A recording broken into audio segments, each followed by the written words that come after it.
Hello guys, আসসালামু আলাইকুম। Welcome our YouTube channel. তো আজকের ব্লগটা হতে যাচ্ছে আমাদের একটি ইন্টারেস্টিং ব্লগ। এই ব্লগটা অন্য সব ব্লগের থেকে আলাদা, বিকজ এটা হচ্ছে আমাদের গ্রামকে নিয়ে। গ্রাম বাংলার সৌন্দর্য আমরা আজকে উপভোগ করব, সাথে আপনারাও উপভোগ করুন। প্রথমে আমরা ঘর থেকে বেরিয়ে পড়লাম আমাদের এই গ্রাম বাংলার সৌন্দর্য উপভোগ করার জন্য। সারি সারি মাঠ, মাঠে ফসল দেখতে অনেক সুন্দর। চলুন আমরা একসাথে উপভোগ করি। আমি রিপাত আপনাদের সাথে ঘুরে ঘুরে সব কিছু দেখব এবং উপভোগ করব। সাথে আছে সৌরভ এবং ক্যামেরা নিয়ে আছে শহীদ। চলুন একসাথে যাই। মাঠ ভরা ফসল আর গাছ দাঁড়িয়ে আছে দেখছে আমাদের। দুপুরের রৌদ্র তীব্রভাবে রোদ দিচ্ছে, রোদের উত্তাপ ছড়িয়ে পড়ছে চারদিকে। তারপরও থেমে নেই বাংলার মানুষের কাজকর্ম। বাংলার এই কর্মব্যস্ত মানুষ এখনো ব্যস্ত রয়েছে। এই ব্যস্ততার মধ্য দিয়েও আমরা এখানে চলে এসেছি আমাদের গ্রামটাকে উপভোগ করার জন্য। মাঠ পেরিয়ে আমরা উঠে যাচ্ছি রাস্তায়। রাস্তার চারপাশে বৃক্ষরাজি দাঁড়িয়ে আছে খুব সুন্দরভাবে। রাস্তায় ওঠার পর দক্ষিণ থেকে আসা বাতাস আমাদের শরীরকে করে দিচ্ছে সুশীতল। পশু পাখি তাদের খাদ্য গ্রহণ করছে। আছে সাথে খাল, পরিত্যক্ত এই খালে নেই এখন কোনো পানি। প্রকৃতির এই নিয়মে চলে যাচ্ছে এই খালটি। বছরের বর্ষাকালে এই খালে পানি থাকলেও বর্তমানে পানির কোনো চিহ্ন নেই। দেখতে পাচ্ছেন আপনারা একটি গরু। এই গরুটার সাথে দুষ্টুমি করার পর আমরা যাচ্ছি আমাদের পরবর্তী গন্তব্যে। হেঁটে হেঁটে যাচ্ছি, নেই কোনো মানুষ। আছে কয়েকটা পশু পাখি আর গাছগুলো তীক্ষ্ণ নজরে আমাদের দেখছি। আমরাও দেখছি তাদের এবং উপভোগ করছি। রাস্তার পাশ দিয়ে হেঁটে যাচ্ছি। কাউকে চোখে নজরে না এলেও চোখে নজর আসছে সুন্দর সুন্দর গাছপালা। আমাদের সাথে সৌরভ আপনাদের হাই জানাচ্ছে। চলুন আমরা দেখি। তারপরে আমরা এগিয়ে যাচ্ছি একটা কালভার্টের উদ্দেশ্যে। বহু পুরাতন এই কালভার্টটি পুরাতন হলেও বর্তমানে এটি নতুন করা হয়েছে। নতুন করা হলেও এটার কাজ ওই রকমভাবে হয় না বললে হয় না। এটার উপর নির্ভরশীল এই পাশের এলাকার মানুষ। বর্ষাকাল এলেই নেমে আসে এই এলাকায় দুর্ভোগ। তো গাইস, চলেন এখন আমরা আরো সুন্দরভাবে উপভোগ করব এই ব্লগটিকে। সাথে থাকুন আমাদের। আমরা এখন কালভার্টে উঠে পড়লাম। কালভার্টে উঠার পর দক্ষিণ থেকে আসা বাতাস আমাদের শরীরকে সুশীতল করে দিচ্ছে। এদিকে বন্ধু সৌরভ অনেক ভাব নিচ্ছে ক্যামেরা দেখে। খুব সুন্দর দৃশ্য এখানে আমরা উপভোগ করলাম। তো আমরা তার পরের দিকেও এগিয়ে নিয়ে যাব আপনাদের। আপনারা দেখবেন, আমাদের সাথে থাকবেন। ওইদিকে যেতে চাইলেও সব পাখিরা আমাকে সেদিকে যেতে দেয় না। আমরা আরেক দিকে যাওয়ার উদ্দেশ্যে রওনা দিলাম। সাথে থাকুন আমাদের।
এবার আমরা একটু গরুর সাথে দুষ্টুমি করলাম। গরুটি আমাদের ধাওয়া দিচ্ছে, কিন্তু আমাদের তো ধরতে পারবে না। আমরা বারবার ওকে বিরক্ত করলাম। এই যে আমরা ওকে বিরক্ত করছি, এই গরু। গরুটা বারবার ক্ষিপ্ত হয়ে আমাদেরকে ধাওয়া দিচ্ছে, আমরাও দৌড়াচ্ছি। আমরা এবার চিন্তা করলাম, না, এই গরুকে ধাওয়া না দিয়ে সামনের দিকে এগিয়ে যাই। চলে যাচ্ছি সামনের দিকে, থাকুন আমাদের পাশেই।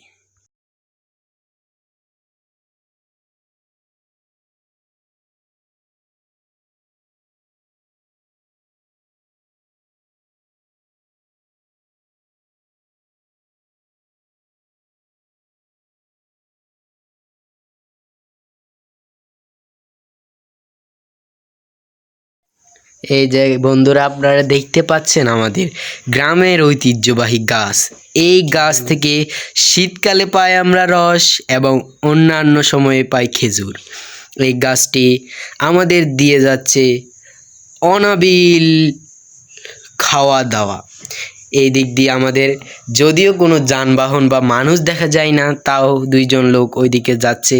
তারাও মনে হয় আমাদের মতো ভ্রমণ পিপাসু। চলেন এগিয়ে যান আমাদের সাথে।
এখন আমরা এই খালটি পার হব। এর মধ্য দিয়ে আমাদের সৌরভ ভাই একটা ডিম পেয়ে গেল। উনি এখানে একটা সাম দেখতে পেয়েছিলেন মনে হয়, একটা বাচ্চা। তো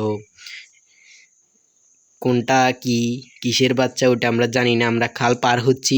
খালটাতে কোনো পানি নেই, বর্ষাকালে শুধু পানি থাকে। এখন আমরা এই পাশ থেকে পার হয়ে ওই পাশে যাব। এর মধ্য দিয়ে সৌরভ আমাদের সাথে দুষ্টুমি করছে। এদিকে প্রাকৃতিক সৌন্দর্য অন্য জায়গা থেকে আলাদা। আমাদের গ্রামটা প্রাকৃতিক সৌন্দর্যে ভরপুর। চলুন আমাদের সামনে দিকে যাই। এখানে জায়গাটা অনেক সুন্দর। আশা করি আপনারা যদি গ্রামে থাকেন এইরকম জায়গাগুলোতে ঘুরবেন। এদিক দিয়ে সৌরভ প্রকৃতি থেকে পাওয়া ফল খাচ্ছে, এবং সে বোঝাতে চাচ্ছে যে ফলগুলো অনেক সুস্বাদু এবং মিষ্টি। আমাদের গ্রামের মানুষরা এবং গ্রামের ছোট ছেলেপেলেরা এগুলো খেয়ে থাকে। এগুলো অনেক সুস্বাদু হয়ে থাকে। চলুন আমরা এবার মাঠের দিকে যাচ্ছি, সেখানকার ফসল ফলাদি এবং অন্যান্য প্রাকৃতিক সৌন্দর্য আপনাদের সাথে উপভোগ করব।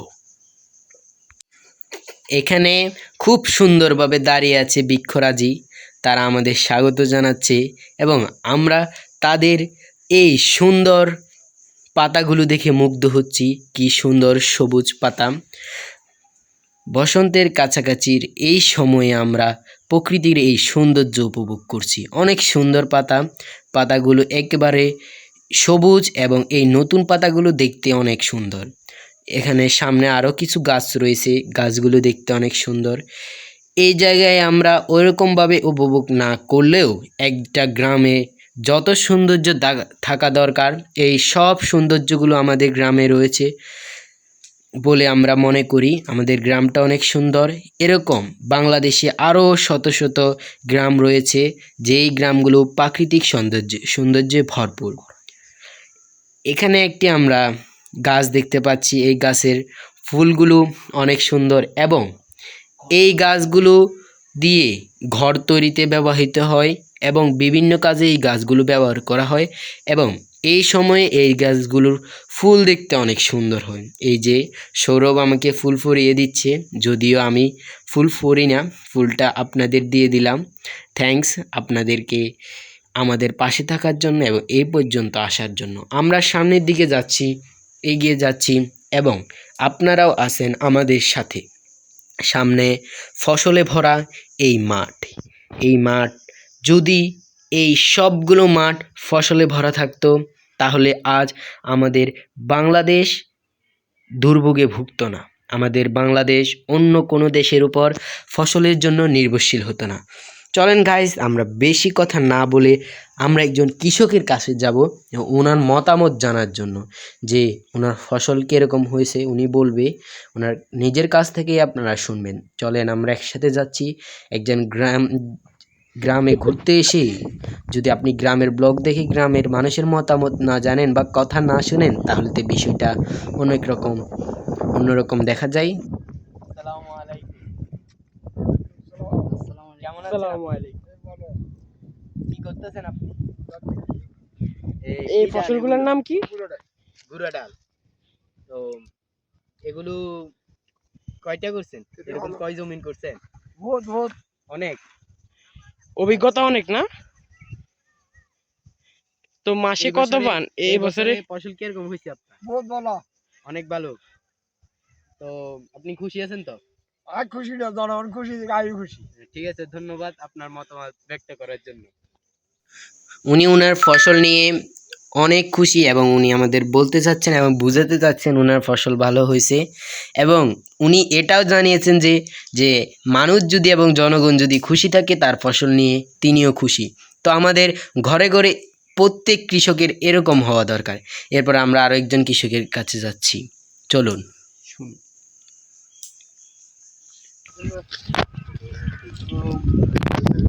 এগুলো কি ফসল নাকি? ফেলুডাই। এই বছর ফলন কেমন হয়েছে? না তো ভালো হয়নি, মশকরা বৃষ্টি দিতে বেশি ভালো হয় নাই না? বৃষ্টির কারণে তো ফসল উন্নত মানে। তো অন্যজনদের কেমন হয়েছে? না সব একই একই, সবাই। ঠিক আছে, ধন্যবাদ আপনাকে আপনার মতামত দেওয়ার জন্য। বৃষ্টির অভাবে ওনার ফসল হয়নি বলে জানিয়েছেন। তো আমাদের ওইরকমভাবে ফসল করা দরকার বলে আমি মনে করি।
ওনার কথাটি যাচাই করার জন্য আমরা কিছু ডাল দেখব আসলে ওই ফসলগুলো কীরকম হয়েছে এই জমিনে। তো আমরা একটা ডাল খুলছি, দেখেন আপনারা দেখুন। তো এই ডালটা অনেক ছোট এবং খুব পরিপক্ক নয়, যাই হোক আলহামদুলিল্লাহ। তো আল্লাহর কাছে দোয়া করি যেন পরবর্তীতে আরও ভালো ফলদ হয়।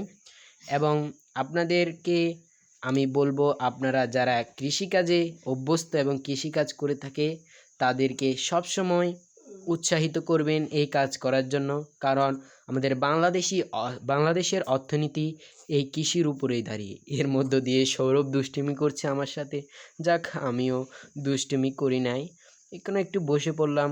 অনেক দূর হাঁটার পর আমরা এখানে এসে দাঁড়িয়েছি। আরেকজন রোনালদোর শু দেখাচ্ছে, যাই হোক রোনালদো ফ্যান না, যেহেতু নেইমার ফ্যান সেহেতু আমাকে নিয়ে ট্রল করছে মনে হয়। আচ্ছা যাই হোক, চলেন আমরা বেশি বসবো না, কারণ আপনাদেরকে তো সবগুলো দেখাতে হবে। আর বেশি অনেকক্ষণ থাকছি না, আমরা অল্প কিছুক্ষণের মধ্যেই আপনাদের কাছ থেকে বিদায় নেব। তো এই ছোট্ট ব্লগের মধ্যে আমি আপনাদের জানান দিতে চাই যে বাংলাদেশের অর্থনীতি দাঁড়িয়ে আছে আমাদের কৃষির উপর।